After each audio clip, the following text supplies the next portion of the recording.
I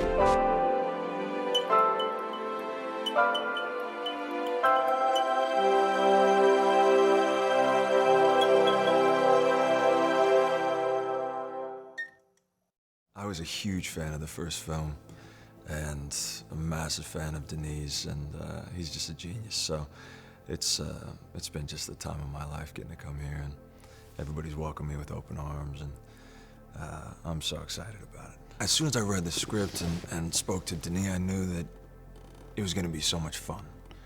You don't get to play characters like this every day. And on top of that, it was the challenge involved. It was the physical transformation. Denis, as soon as we talked about Fade, he described to me his image of how he saw him and how physically imposing he wanted him to be, and so I knew that there was going to be a good challenge in that. And it was also just getting into his psychology. It's sort of, those are the characters that can be hard to justify their actions, but yet humanity is full of those types of people. So shining a light on that part of the human condition is a fascinating thing to explore. I just loved the world. It sucked me right in, and I didn't see as many of the parallels to what's happening in our culture, and I mean, the book was written many years ago, so you look at it and it feels so modern in the way of dealing with the corruption and the lies in the world, and people greedy for power, and just all the parallels that we have today. But I didn't see that when I was 15, and then I reread the book and then saw all these things I didn't see the first time. Well, for one, Denis is an incredible writer. He understands story and humanity and is able to layer it really well. But on top of that, he writes in a very visual way. So that, in combination with the fact that I'd seen the first film and I knew his visual style and I knew what Hans Zimmer's score was going to sound like, it was a very immersive experience. You don't often get that when you're reading a script where you feel like you're already watching the movie, so I definitely felt that. Denis had an image of Fade physically that he described to me, but a lot of the reasons why and Fade's childhood and those sorts of things, those were the bits that Denis had. We had more conversations about it, figuring out, why does Fade act the way he does? What was his relationship like with his mother and his brother and his uncle, and who did he look up to when he was growing up? And so that led into finding Fade's voice, and which was, it sort of came out of this idea of living with the Baron from a very young age, and seeing that this is the man who has power. This ends up being, in this brutal world where you're leading with fear rather than love, who do you look up to, and who do you emulate? And that's where that came from. Dune Part 2 begins sort of where the first one leaves off. Paul's life has been shattered. His family and so many people that he loved has been killed, and he's been now on this journey to one, avenge his father, and to unite with Johnny and the Fremen to reclaim their land. And so that's the journey forward in Dune 2. Florence she's one of the greatest actresses that we have right now, and she's so powerful and able to have such power and subtlety,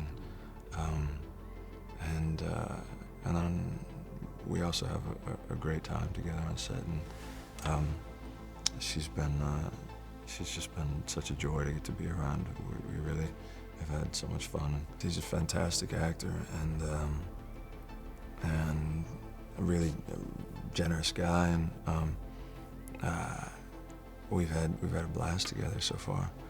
And it can be tough, you know, when you're doing physical fight scenes, and because you have to have a rapport with the other person, and it's like you're dancing together. So he's been a great dancing partner this time. Anytime I go on a new set, I feel like it's the first day of school, and yeah, I'm always nervous, and especially when you're coming into a film that's already been established before. But everybody here has been, they're just such a great group of people. It feels like a family, and very quickly I felt like I was just welcomed into the family. And the entire crew is just the best in the business, and I feel incredibly fortunate that I'm getting to be a part of it with all of them. Stellan and Dave are they're both such sweet and funny guys, and then they're playing such nefarious characters. So they're very much, we just had a blast, because you know, you're doing things that we as ourselves can look at from the outside and see it's villainous, but then you're justifying it when you're in the moment. But there wasn't really any, they didn't really give me advice in that way, but they more just welcomed me with open arms and were very kind to me. It's weird to even call him Christopher. I feel like I should call him Mr. Walken. He's my hero. He's a legend. He's been a part of some of my favorite films of all time, and then to just get to watch him on set and see how he works, it has just been glorious. And on top of that, he's a hilarious and very kind guy, so we've had a blast. Denis he's really an exceptional person. He is so he's so kind and thoughtful in his collaboration. He really listens, and he won't just go straight to an answer if he doesn't have it. He'll tell you that he wants to dream on it, and then he'll dream on this and come back with some vivid, detailed, rich reason for whatever his vision is,